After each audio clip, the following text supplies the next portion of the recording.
Hello student, मैं राज sir, राज physics classes में आपका स्वागत करता हूं। तो चलिए आज हम लोग देखेंगे हिंदी व्याकरण का पार्ट 2। पार्ट 1 जो नहीं देखे पार्ट 1 देख लीजिएगा। पार्ट 2 से हम लोग जो है स्टार्ट करते हैं। कहाँ तक पढ़ा दिए थे? लिपस्टिक नहीं सर, तो लिपि बोले। अच्छा लिपि बोले। और वर्ण विचार व्यंजन वर्ण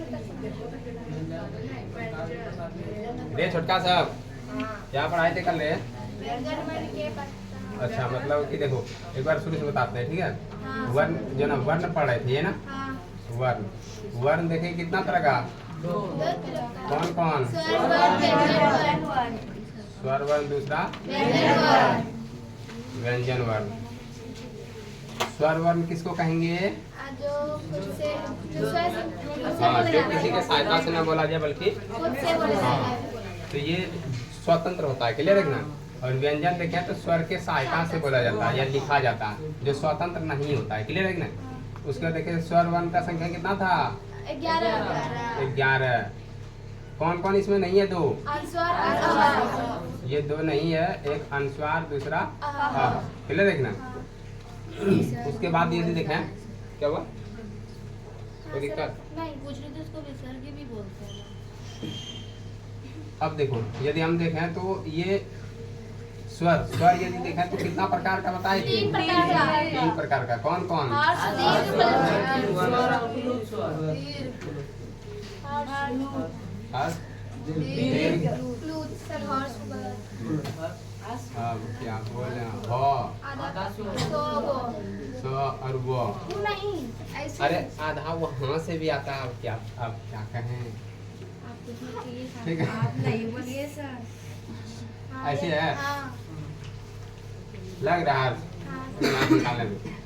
हर्ष, दीर्घ, प्लुत, ठीक है? तो हर्ष बताए थे जिसमें एक मात्रा का समय लगता है, ठीक है? मतलब बहुत कम समय लगता है बोलने में, उसको हर्ष कहते हैं। जो 2 मात्रा का समय लेता है उसको दीर्घ कहते हैं, और जो 3 मात्रा का समय ले उसको प्लुत कहते हैं, क्लियर है ना? अब उसके बाद देखिए जो ना व्यंजन वर्ण जो कि स्वर के सहायता से बोला जाता है या लिखा जाता है उसको व्यंजन वर्ण कहते हैं। व्यंजन वर्ण देखे थे मुख्यतः कितना प्रकार का? 3 प्रकार का।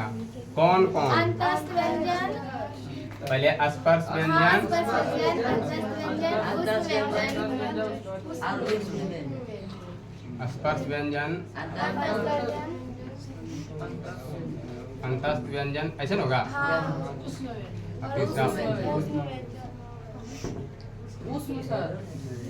सॉरी उष्ण, हाँ ठीक, उष्ण व्यंजन, ठीक है? स्पर्श व्यंजन देखे थे, इसमें क्या था? 5 वर्ग। कितना वर्ग? 5 वर्ग है, इसकी संख्या 25। ठीक है? यदि कहें तो क वर्ग, च वर्ग, त वर्ग, त वर्ग और प वर्ग, क्लियर है क्या? तो ये 5 वर्ग है। और एक वर्ग में कितना वर्ग? 5 वर्ग। इसमें भी 5, इसमें भी 5, इसमें भी 5 और ये भी 5। टोटल मिला कितना हो गया? 25। तो कोई पूछ दे स्पर्श वर्ण का संख्या कितना है? 25 है। अंतस्थ में कौन कौन आता है? य, र, ल, अब वो। ये हो गया 4। और यदि इसमें देखें तो तालेब स, मूर्धन्य स, ऐसे होता है ना? देखो यहाँ से देखते हैं 25 और 4, 29, 4, 33। तो व्यंजन वर्ण कितना हो गया? 33। लेकिन कुछ और भी व्यंजन है, जैसे कि कहा जाता है उसको संयुक्त व्यंजन। संयुक्त व्यंजन देखो तो यहाँ 4 हो जाएगा। इसमें कितना है? 4 है। अक्ष,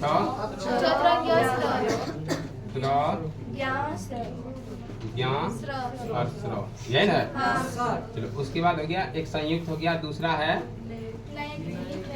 कौन सा? ये कौन सा है? द्विगुण व्यंजन।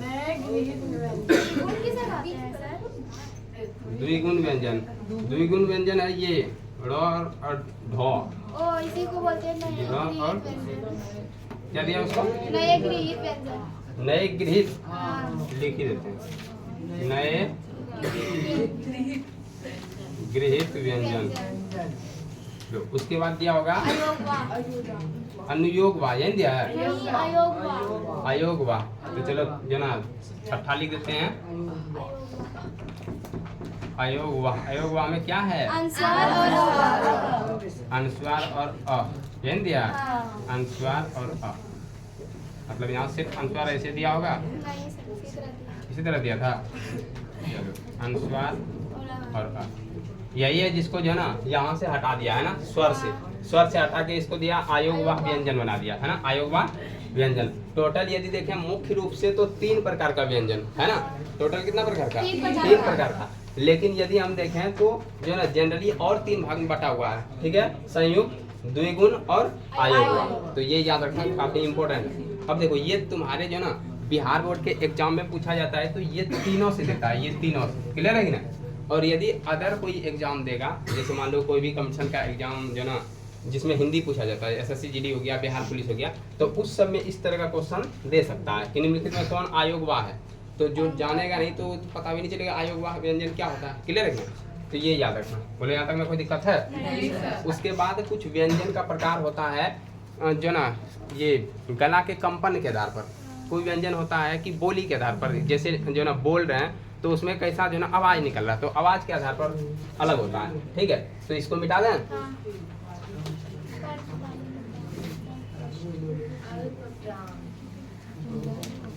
हाँ देखो अल्प प्राण सही बोला।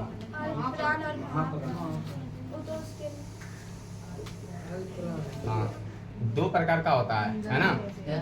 एक होता है अल्प प्राण और दूसरा महाप्राण। देखो अल्प प्राण क्या होता है? जिसमें हकार का ध्वनि नहीं होता है, ठीक है, हकार का ध्वनि नहीं होता। अब ये हकार को खोजते नहीं रहना है ना, ये सिर्फ जानना है कि अल्प प्राण में कौन सा वर्ण आता है, क्लियर रखना, अल्प प्राण में कौन सा आता है। और इसमें होता है कि हकार का ध्वनि होता है, ध्वनि होता है। देखो तो अल्प प्राण में क्या दिया है?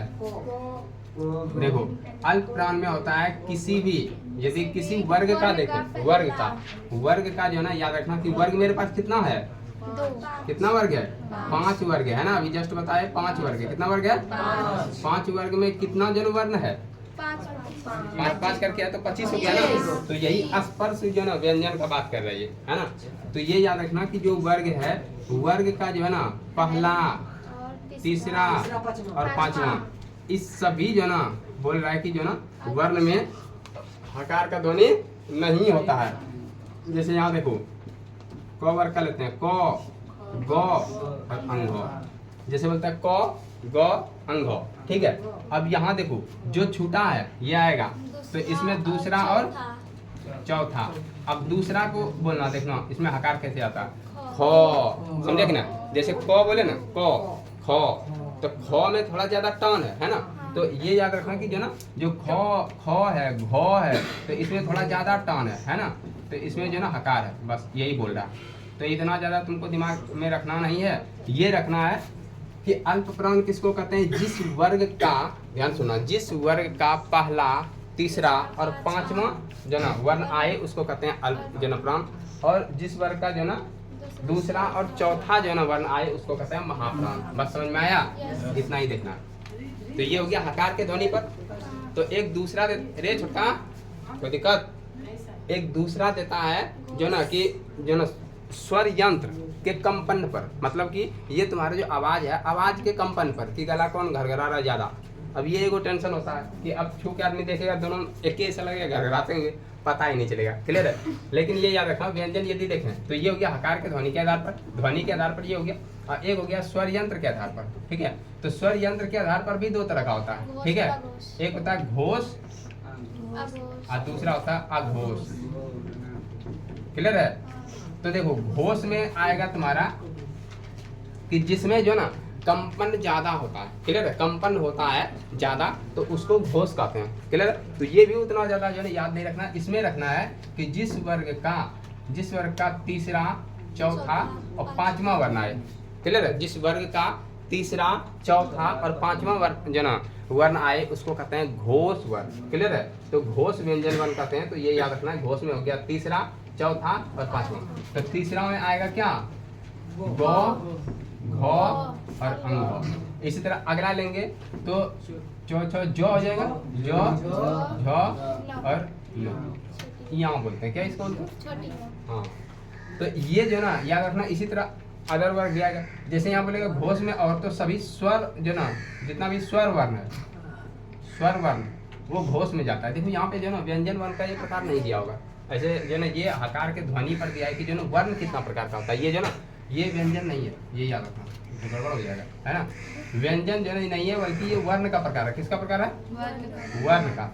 मतलब कि जो यदि देखें तो ध्वनि कंपन के आधार पर दो तरह का वर्ण बांटा गया, ना कि व्यंजन वर्ण को बांटा गया। तो वर्ण यहाँ, क्योंकि इसमें स्वर भी ले लिया, बोल रहा है कि सारे स्वर जो है ना वो घोष वर्ण है। कैसे हैं, तो जितना भी स्वर वर्ण है, अ आ सब, अ आ हर्षई दीर्घई हर्षौ दीर्घई, ये सब जितना भी है वो क्या है, घोष वर्ण है, क्लियर है। व्यंजन वर्ण नहीं है। व्यंजन वर्ण देख लिए हम लोग जो ना अल्पप्राण और महाप्राण, ये इसमें भी दिया जो ना, वो हो सकता है व्यंजन ना दिया हो, देखना एक बार चेक करके, क्या दिया है, व्यंजन दिया है अल्पप्राण और महाप्राण में, देखना ये। लेकिन ये कंफर्म है कि जो ये है घोष वर्ण और अघोष वर्ण, क्लियर देखना।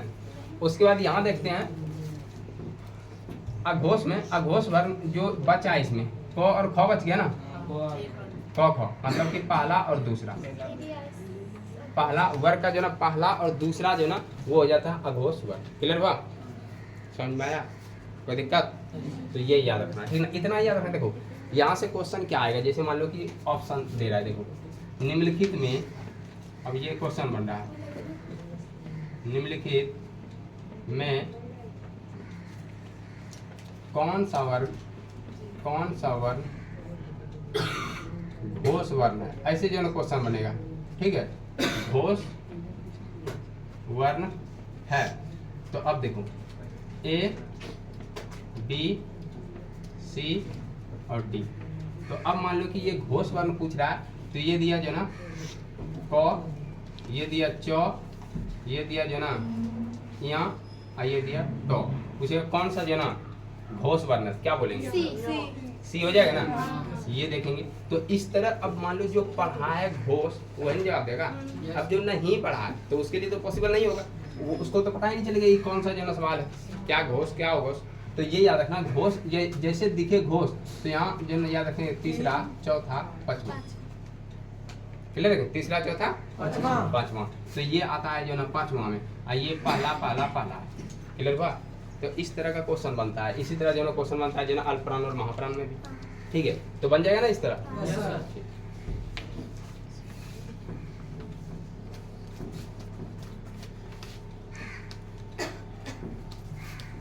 तो चलो इसमें पूछ भी देते हैं तुम लोगों को, बताना जो ना घोष कौन कौन है, ठीक है, बताओ घोष है, नहीं है, बताओ है, पक्का, अच्छा ये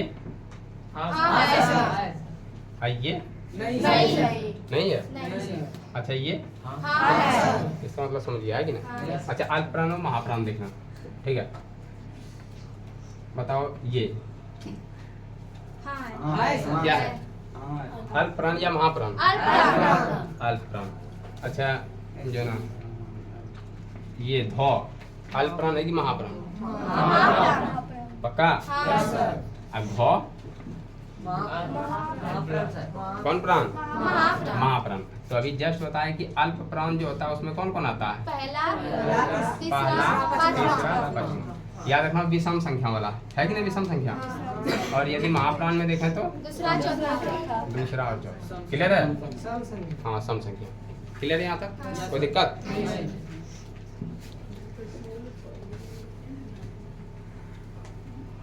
अब देखते हैं हम लोग जो है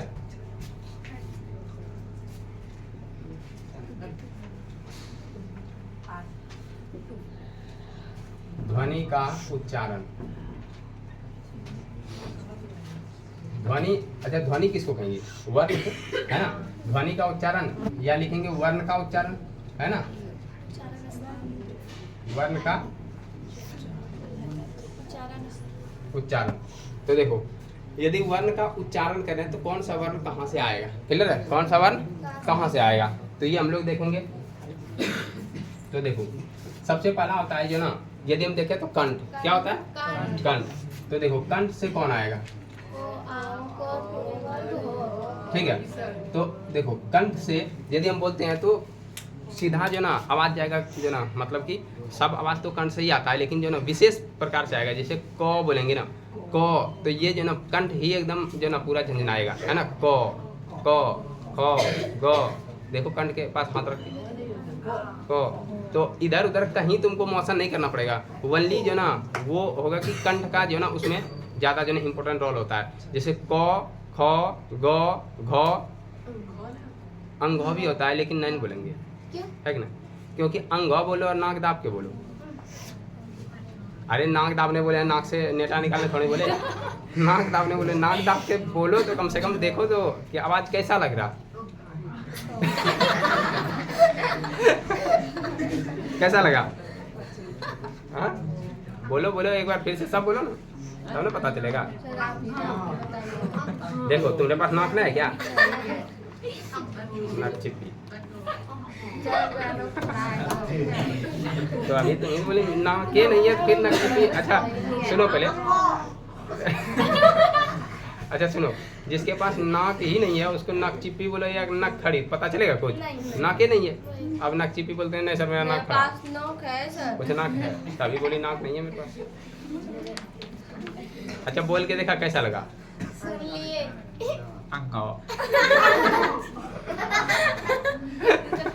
मतलब देखो, लेकिन इसको दाब के बोलते हैं, ठीक है। इसको दाब को क, कुछ हुआ, ख, ग, घ,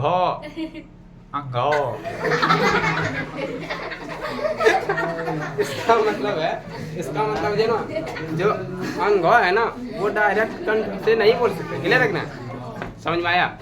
तो अंग डायरेक्ट कंठ से नहीं बोलेंगे, उसका और भी इधर उधर क्षेत्र है कहीं पे, ठीक है। अब देखो किसने देखे, क आया, ख आया, ग आया और भ आया, ये चार ही बोलेंगे इसमें। क्लियर रखना।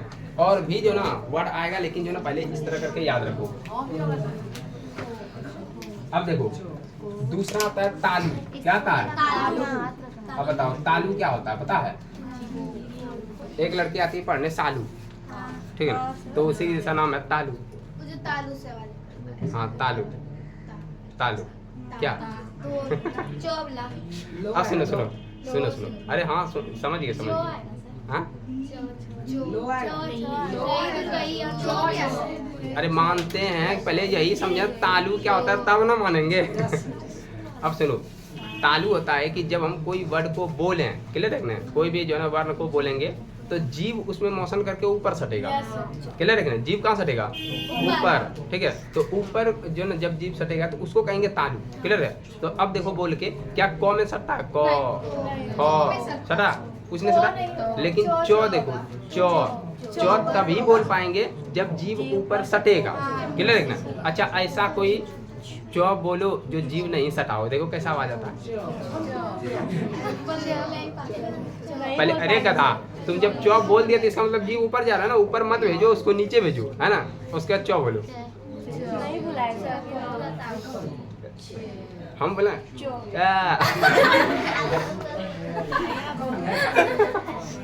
समझ आया?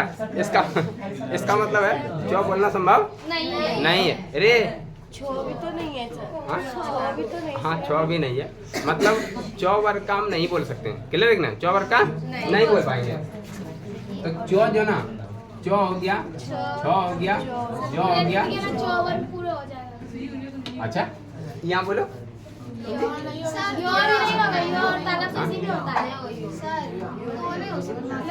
तो ना अभी बताएंगे ना। देखो ए सुनो रे, ये तो मतलब माहौल देखता है कि एकदम पूरा गर्मा जाता है क्या?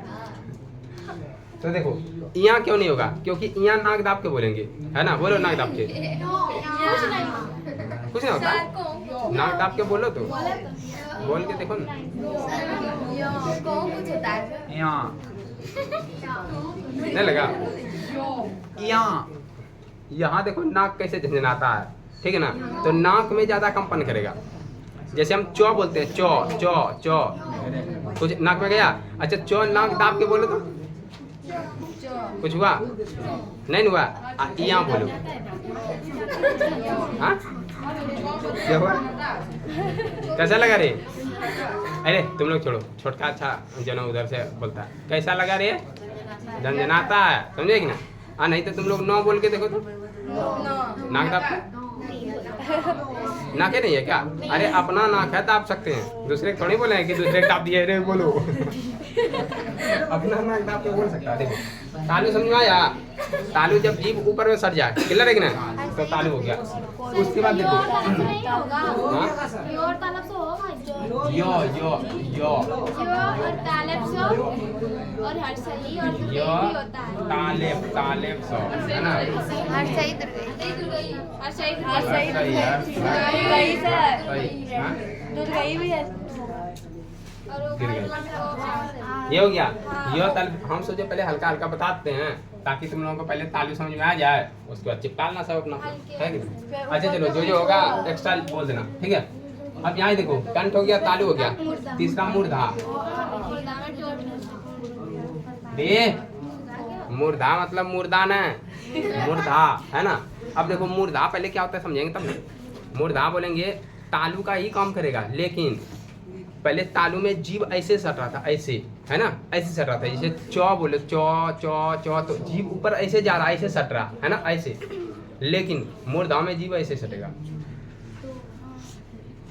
जीभ मुड़ेगा ऐसे करके और उसके बाद सटेगा। देखो टो बोलो, टो कैसा लग रहा बोलने में? री भी होगा, री भी होगा सर। अच्छा बोलो टो जब बोल रहे हैं तो जीभ कैसे जा रहा है? मुड़ के जा रहा है। तो जीभ ऐसे पहले गया। यदि हम जो ना जीभ को नहीं मोड़ेंगे, ध्यान सुनो, यदि जीभ को नहीं मोड़ेंगे तो बन जाएगा, समझे कि ना? और या तो चौ बनेगा, क्लियर हुआ? जीभ को नहीं मोड़ेंगे, डायरेक्ट हम सटाएंगे तो या तो चौ बनेगा या टो बनेगा। और जीभ जब मोड़ेंगे तो बन जाएगा टो। क्या बनेगा? टो। समझ में आया? तो जीभ जब मुड़े ऐसे करके, ऐसे देखो, ऐसे ऐसे करके जाके यहाँ ऊपर में सट रहा है ना, तो इसको कहते हैं जो ना मूर्धा। अब बताओ इसमें एक्स्ट्रा क्या दिया? मूर्धांश। मूर्धा नाम से ही देखो, मूर्धा मूर्धन मूर्धा री हो गया और रो रो तो भी सकता तो है दे दिए ना, मूर्धा री रो रो रो वर्ग भी अरे वर्ग ले अलग नहीं करो। उसके बाद देखो मूर्धा, हाँ दंत में, अच्छा कंठ होता है कंठ में ओ, हाँ कंठ ओ भी जाएगा, ओ आ ये सब कंठ से जा रहा है ना। हो और भी सर्व होता है। हो ये कंठ से जा रहा है, तो हो दे सकते हैं, ओ भी दे सकते हैं, ये भी आता है कि ना? देखो विसर्ग भी होता अब जो भी है छोड़ दो, है ना? देखो कंठ हो गया, तालू हो गया, मूर्धा हो गया, अब दांत, ठीक है? तो देखो दांत से यदि हम देखते हैं, ध्यान से सुनो, दांत में क्या होगा कि ऐसा जो ना कोई वर्ण बोलेंगे जिससे जीभ जो ना दांत में जाके सटे, क्लियर है? जैसे यदि हम तो बोलते हैं तो तभी बोल पाएंगे जब जीभ दांत में सट जाएगा, और यदि नहीं सटाएंगे, हाँ तो भी, है कि ना?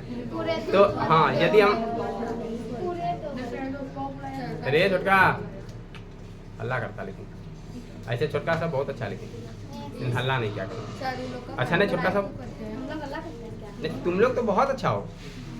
यदि हम उसको बोल रहे हैं अच्छा, तो उसमें मतलब ये नहीं कि हम क्या, अरे हम तुम्हारे बारे में टिप्पणी थोड़ी है, तुम लोग बहुत अच्छा, छोटका सब स्क्वायर अच्छा, ठीक है? सुनो पहले हाथ क्या बता रहे थे कि जब दांत से सटे जीभ तभी निकलेगा तो, थो, दो, धो। नौ नहीं बोलेंगे, नौ में सटता है, देखो तो नहीं सटता, ठीक है ना? ये नहीं सटता है, देखो तो दांत में देखेंगे तो, थो, दो, धो, ठीक है? उसके बाद बोलो लो लो लो लो और दंत। दंत में तो दांत आइए जाएगा, इसलिए तो इसको दांत बोल रहे हैं। देखो रे, ये देखो, ये बोले मूर्धन्य स्व क्योंकि ये मूर्धा से आया है, क्लियर है कि नहीं? तो मूर्धा से बन रहा है इसलिए मूर्धन्य, और ये दांत से स्व बोल पा रहा है इसलिए ये दंत। समझे कि ना? तो ये याद रखना। और तालेब स्व से तालु, नाम देखो कैसे कैसे है ना? तीनों स्व का नाम जान गया ना कि ताले, ताले मतलब तालु, मूर्धन मतलब मूर्धा, और दंत मतलब दांत, क्लियर है कि नहीं? तो ये देखो दांत से निकल रहा है। तो तीनों स्व समझ में आया? जैसे पहले जो ना, पहले सुनो, पहले जो बूढ़ा सब था ना, तो वो सब जो ना यही सब पूछता था, बच्चा बताओ कितना सौ पढ़ा है। अब बच्चा को पते नहीं चलता था 300। अब सुनो न पहले, बच्चा को पते नहीं चलता था तो बोलता था हम 100 तक पढ़े हैं, समझे कि नहीं? 100 तक, एक का सुनाना स्टार्ट करे, 1 2 3 4 5 6 100 तक। बच्चा 100 तक ही पहले जानता था, 101 नहीं बोलता था। तो 100, और कोई कोई जो ना 1000 तक बोलता था, तो बोला कितना सौ पढ़ा है, बोलता हम 1000 से, समझे ना? 1000 तक पढ़े हैं, 10 सौ पढ़े हैं, पूछता था बताओ, स्टार्ट कर दिया। तब ये सब पूरा सबका फेमस क्वेश्चन। या तो कभी जो ना मान लो कि लड़की सब देखने जो ना गया है, तो वहाँ यही सब क्वेश्चन रखता था, आप कितना सौ पढ़े हैं? लड़की टेंशन में, कितना सौ पढ़े हैं? जितना सौ बोलिए आप, 1000 2000 10,000 20,000 सब सौ पढ़े हैं हम, है ना? अब उसको क्या पता कि तालेब सौ की बात है। बाद में ये फैला 300 पढ़े हैं, तालेब से मूर्धन्य स्व दंत। मतलब बूढ़ा तो हद से कहीं खोज खोज के रखता है ऐसा क्वेश्चन, और जल्दी वो इधर उधर किसी को नहीं बताएगा, वो जाके रिश्तेदारी में पूछता है, तब लगता है बूढ़ा पढ़ा लिखा है, क्लियर है ना? मेरे गांव में जो बूढ़ा था एक, वो जो ना हर हमेशा एकदम ऐसा क्वेश्चन पूछता था ना कि अगल बगल कोई जानबे नहीं करे, वो ऐसा क्वेश्चन ही पूछता था। तो लेकिन हमसे पूछता था, हम दिमाग लगाते थे, और वो जो जोड़ घटा गुना भाग उस सबका जो ना क्वेश्चन कुछ अलग अलग टाइप का होता था, ठीक है? तो पूछता था, तो हम जो ना जल्दी क्वेश्चन से घबराते नहीं हैं, ठीक है? तो इसीलिए जो ना जाके बैठ जाते थे, जहाँ से सब भाग जाता था उसके समझ हम जाके बैठ जाते, क्योंकि उसका आदत था, आया और जो जैसे देखा कि 5-7 को बैठा है, वहीं जाके पूछता था। एक क्वेश्चन पूछते हैं तुम लोगों से, और वो सबसे हालत खराब है, कोई बोल रहा है मत पूछिए जो ना क्वेश्चन वोश्चन नहीं जवाब दे पाएंगे, हम रहते थे और आ जाते थे, ठीक है? पूछता था क्वेश्चन, तो लगभग ही बताते थे, और जो नहीं जानते थे तो फिर पूछ लेते थे, इसका आंसर बताइए। जल्दी आंसर नहीं बताना चाहता था, क्योंकि आंसर बताता फिर पूछेगा कैसे, क्लियर? दूर आके पूछेगा कैसे, इसलिए आंसर नहीं बताता था जल्दी। लेकिन हाँ कभी कभी बता भी देता था। जब भी जो ना वो आके खड़ा होता था ना, तो क्या कि जब जो ना देखो इस सब के पास क्या क्वेश्चन का स्टॉक रहता है, ज़्यादा क्वेश्चन थोड़ी रहता है, 10 20 30 ज़्यादा है ज़्यादा। तो जो ना जब आते थे तो हम बोलते थे क्वेश्चन पूछिए। अब इतना ज़्यादा रोज़ उसका आते थे क्वेश्चन पूछने के लिए, क्वेश्चन नहीं खत्म हो गया होगा, तो ना आप क्वेश्चन पूछेंगे। इतना ज़्यादा मतलब मैक्सिमम जो ना बताते थे, कुछ कुछ नहीं बता पाते थे, ठीक है? लेकिन हर बार उसका आते थे, बताइएगा थोड़ा जो ना क्वेश्चन पूछे थे कागज को, ठीक है? और आप नहीं पूछेंगे अब, ठीक है? तो ये समझ में आया? तो इस 100 वाला बहुत अच्छा क्वेश्चन है ना? कितना 100 पढ़े हैं? हाँ सुनो, स्टार्ट करें और ठीक। अब देखो एक हो गया नासिक, नाक से, है ना? ओष्ठ पहले है ना? अच्छा ओष्ठ भी है, बाद में है। अच्छा लो ओष्ठ दे, सुनो ओष्ठ से है ना, ठोर से, ठोर ठोर से है ना? तो देखो यदि हम ओष्ठ से देखें तो ऐसा कौन सा जो वर्ड निकालेंगे क्योंकि ये ओष्ठ ही काम करे, इसके बिना काम नहीं होगा। तो देखो प जैसे बोलेंगे ये दोनों सटेगा, बिना सटाए प बोलो, बिना सटाए प बोलो, देखो तो निकलता क्या है, प्रयोग तो करो, प्रयोग करके देखो आखिर क्या निकलता है, कौन सा वर्ड निकल जा रहा है। कभी ऐसा प्रयोग नहीं किया होगा, आज प्रयोग करके देखो। बिना सटाए, देखिए उसका को बिना सटाए निकल गया। चलो आप बोलिएगा। नहीं बोलिएगा, बोलिएगा अच्छा नहीं लगता है। तो ये चुकी भाषा है। सर आप ए रे सुनो, बिना सटाए बोलते हैं। देखो देखो पॉप बोलना चाहते हैं, ठीक है, लेकिन जबरदस्ती सटेगा। ये सोच रहे स्टार्ट कैसे करें,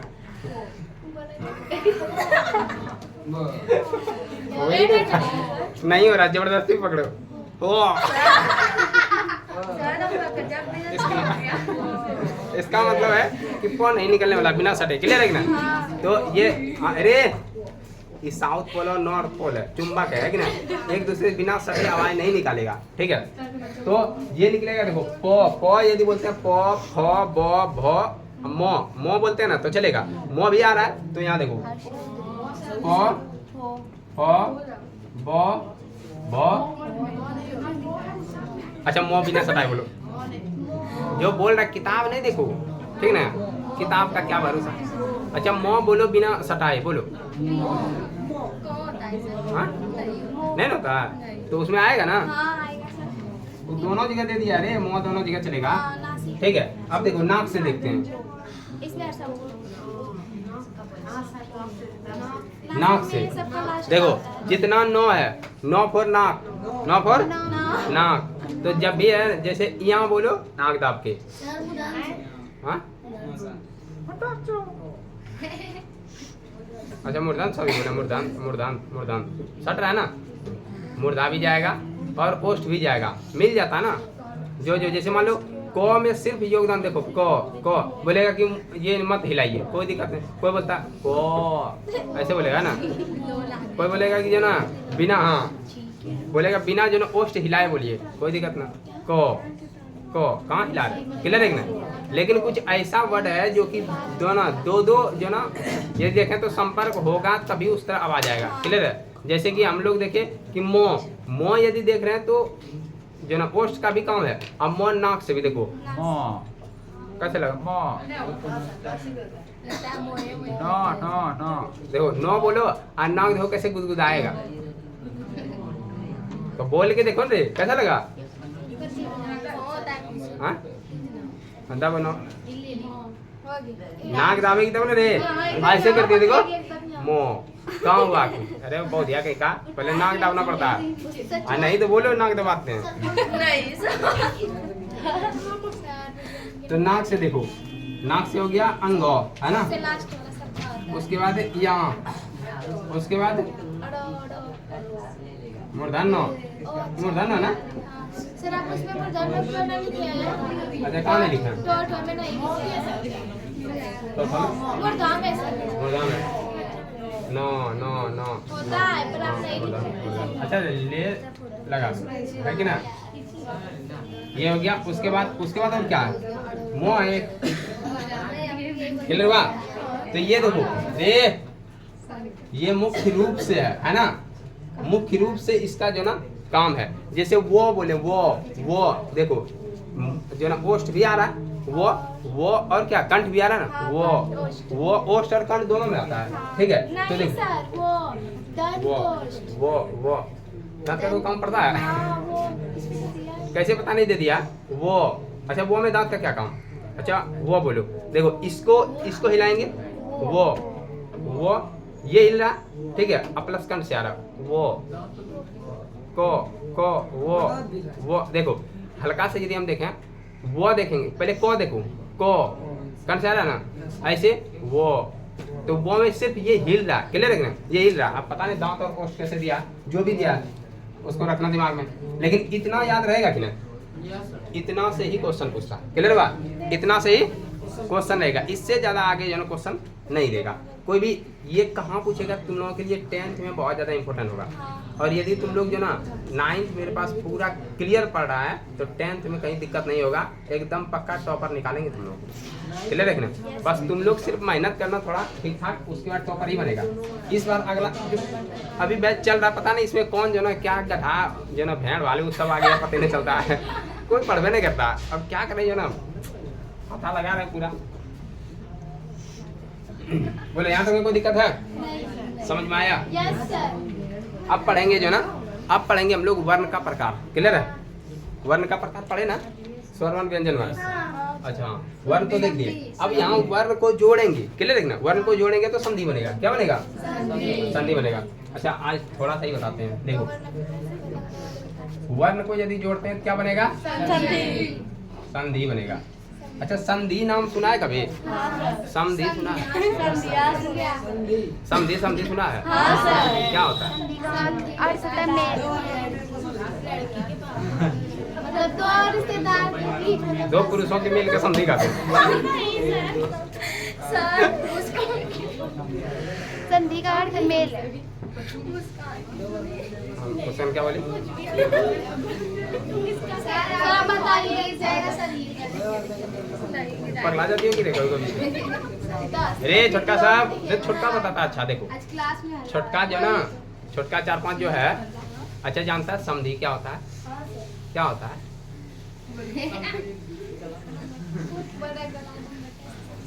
जानता है रे? क्या होता है? बोलो ना, कोई दिक्कत नहीं है। समधी जब मिलते हैं तो हाँ। अच्छा ये पता है कि ना, समधी में भी जो ना जोड़ होता, पता है कि ना? दोनों यदि जो ना गला मिलता है तभी वहाँ संधि होता है ना। तो समधी मतलब संधि, जुट रहा है ना, रिश्ता जुट रहा है तो उसको कहते हैं समधी बना, ठीक है ना। और यदि मान लो यहाँ वर्ण जुटता है तो इसको कहते हैं संधि हुआ। क्लियर हुआ? तो संधि मतलब क्या हुआ? जोड़। संधि मतलब जोड़, याद रखना।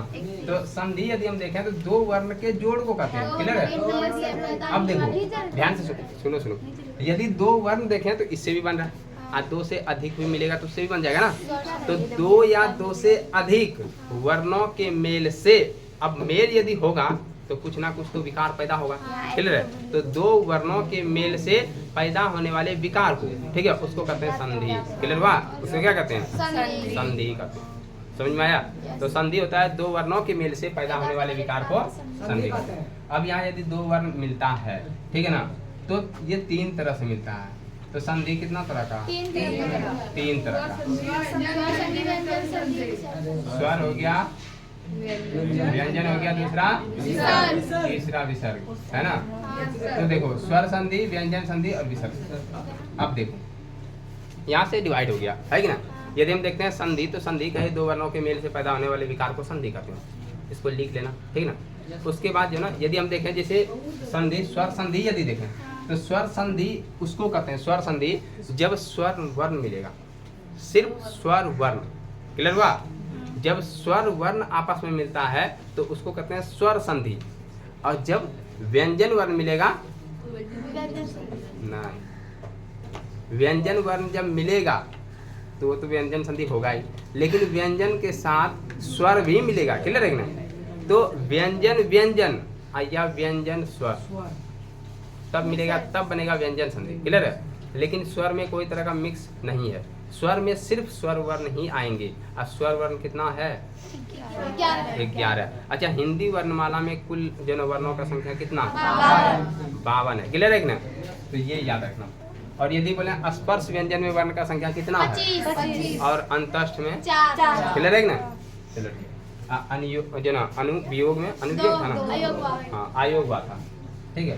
तो यहाँ देख लीजिए ना स्वर वर्ण, तो स्वर बोले कि जब स्वर वर्ण आपस में मिले, स्वर वर्ण जैसे मान लो कि ओ है प्लस ओ है, ओ और ओ, तो जब मिलेगा क्या बनेगा? आ बनेगा। फिर यहाँ देख लो ओ प्लस आ मिला दो, ये क्या बनेगा? आ बनेगा। और फिर यदि हम देखें तो जो ना आ प्लस ओ मिला दो, ये भी आ होगा। और यदि आ प्लस आ मिला दो, ये भी कहीं जा मिलता तो जा, है कि नहीं? तो ये देखो आ सब मिल गया, है ना। तो ये देखो ध्यान से कि स्वर वर्ण यदि हम देखते हैं तो स्वर जो ना स्वर संधि, स्वर संधि यदि देखते हैं तो स्वर वर्णों के मेल से बना, स्वर वर्ण के मेल से बन रहा है। तो यहाँ जो ना आ मिला मेरे पास, ठीक है ना। तो यहाँ यदि स्वर वर्ण आपस में मिलेगा तो उसको कहेंगे स्वर संधि। क्या कहेंगे? स्वर संधि। तो यहाँ देखो यदि हम जो ना मिलाते हैं, अरे सुनो अल्लाह ना, देव जोड़ आलय, दीवाल दीवाल। अच्छा यहाँ देखो सुनो सुनो, जितना भी रे छोटका, जितना भी जो है ना व्यंजन वर्ण है सबके पास स्वर है, बताए देख ना, क्योंकि व्यंजन बना ही है स्वर के मिलने से।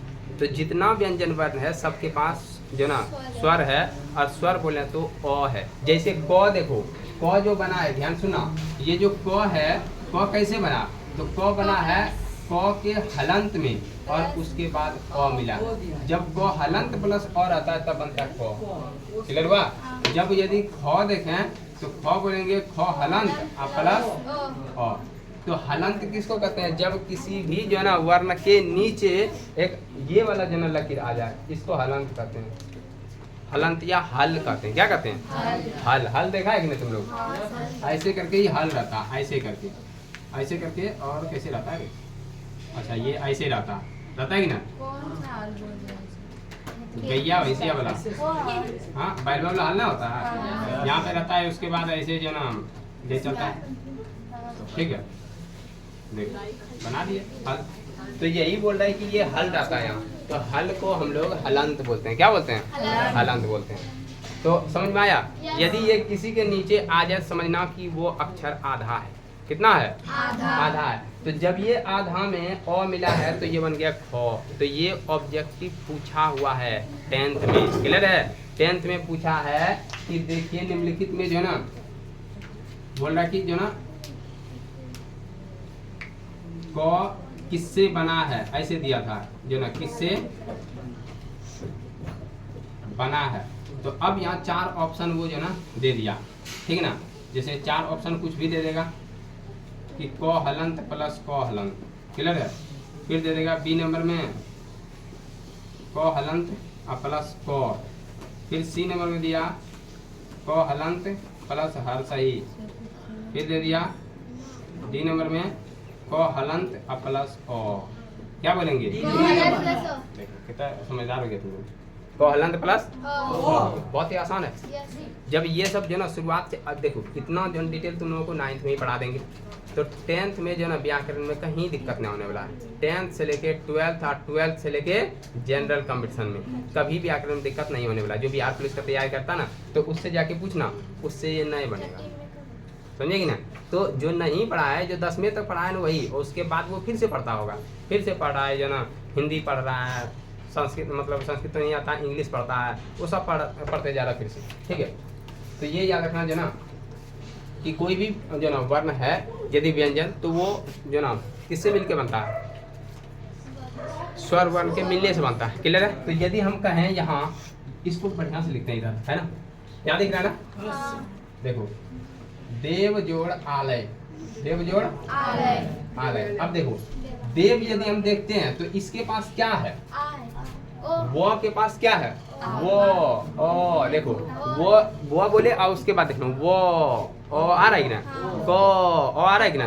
तो ये याद रखना कि इसके पास क्या है? ओ है। और इसके पास क्या है? आ है कि नहीं? आ तो यहाँ दिख रहा है ना आगे, तो आ हो गया। और ओ प्लस आ क्या बनता है? क्लियर हुआ? तो यदि आ बनता है तो आ का मात्रा लिखना है। यहाँ देखो आ का मात्रा क्या होता है? आ का मात्रा होता है आकार, होता है कि ना? कल बताए थे। तो आकार होता है। अब यहाँ देखो कि यदि हम देखें कि देव जोड़ आलय, तो यहाँ देव में देखो वो तक में कुछ किया है क्या? इससे तो अ निकाले थे, है ना? तो यहाँ लिखे देव। ठीक है? अब प्लस में यहाँ देखो अ और यहाँ से आ दोनों मिला तो आकार बना, ये बना है, तो आकार लगा दी। इसमें कुछ किए थे तो इसको लोया लिख देंगे। समझ में आया? तो इस तरह संधि हम लोग एकदम पूरा अच्छा से सीखेंगे। इतना अच्छा सीख लेंगे कि संधि एक एक तोड़ने जाने, किसी का भी दे संधि तुरंत तोड़ देंगे। और यदि कोई जो ना मान लो कि तुम जो ना बच्चे में आदमी जो ना सुनते सुनते याद हो जाता है कि हाँ देव जोड़ालय देवालय, विद्या जोड़ालय विद्यालय, अपने से याद रखता। लेकिन पूछ दे इसमें कि बताओ कि देवालय कौन सा स्वर संधि है, तब फंस जाएगा। हाँ कौन सा स्वर संधि? क्लियर देखना। या पूछेगा कि ये कैसे बना, तो वहाँ फंस जाएगा। लेकिन बच्चा सही याद रहता है, सुनते सुनते सब याद हो जाता है। ठीक है? तो अब जो ना यदि हम लोग संधि स्टार्ट करेंगे तो वहाँ देखना कि एक भी क्वेश्चन तुम लोगों का नहीं छूटेगा, है ना? तो यहाँ हम लोग देखेंगे कि जो स्वर संधि है वो भी 5 तरह का होता है। कितना तरह का? 5 तरह का। दीर्घ संधि, गुण संधि, वृद्धि संधि, यन संधि, आयान संधि। तो हम लोग संधि इतना अच्छा से देखेंगे जो कि जिंदगी में कभी नहीं भूलने वाला है। ठीक है ना? हाँ, थोड़ा सा मेहनत तुम लोग करना घर जाके, और जितना भी बताएंगे उसको जो ना एक एक करके उतार लेना। क्लियर है ना? एक उतारना और पूरा अच्छा से पढ़ना। 10th में तो धुआं धुआं हो जाएगा, है कि ना? ये 10th का ही है। मान लो कि जो ना जो अभी पढ़ा रहे हैं, अभी 10th में भी जो ना ये व्याकरण नहीं चल रहा, उस सबके व्याकरण में जो ना पढ़ा दिए क्या, वर्ण विचार पढ़ा दिए। ठीक है? और फिर जो ना संधि पढ़ा दिए, उसके बाद संज्ञा पढ़ा दिए, विशेषण पढ़ा दिए, उसके बाद कारक पढ़ा दिए, समास पढ़ा दिए और लगभग की जो ना और सर्वनाम पढ़ा दिए। ठीक है, ये सब चीज़ पढ़ा दिए। अनेक शब्दों के बदले एक शब्द आज जो ना आज पढ़ाएंगे। उसके बाद फिर जो लेटर लिखना सिखाएंगे, एप्लीकेशन लिखना सिखाएंगे, निबंध लिखना सिखाएंगे। उसके बाद उस सबका व्याकरण कंप्लीट और हिंदी कंप्लीट कर दिए हैं, तो हिंदी पूरा साफ। सर हम लोग को भी तैयार नहीं हुआ। हाँ, सब लिखाएंगे। अभी तुम लोग के पास बहुत टाइम है कि नहीं, लेकिन हाँ जैसे जैसे बोलते चलेंगे उतना उतना जो है ना तुम लोग काम करते रहना, और छोटका सब भी सीख जाएगा बहुत अच्छा से। कोई दिक्कत तुम लोगों को? सब ठीक ठाक? चलो, तो आज का क्लास यही छोड़ दें क्या? यदि कहो तो, नहीं तो आगे बढ़ाने में कोई दिक्कत नहीं है। हाँ, छोड़ देते हैं क्या? हाँ, देखो एक रिया बोलती है सर छोड़, एक रिया बोलती है चलने दीजिए, है ना। एक रिया का नींद ही पूरा ना होता। एक रिया का नाम थोड़ी बताएं कौन रिया है ना, ढेर रिया है यहाँ पे। देखो रिया रिया रिया रिया, रिया। तो समझ में आया? तो चलो नेक्स्ट टाइम हम लोग फिर से पढ़ेंगे और स्वर संधि अच्छा से पढ़ेंगे। लेकिन हाँ तुम लोग ये उतार लेना और मिलते हैं कल नेक्स्ट टाइम।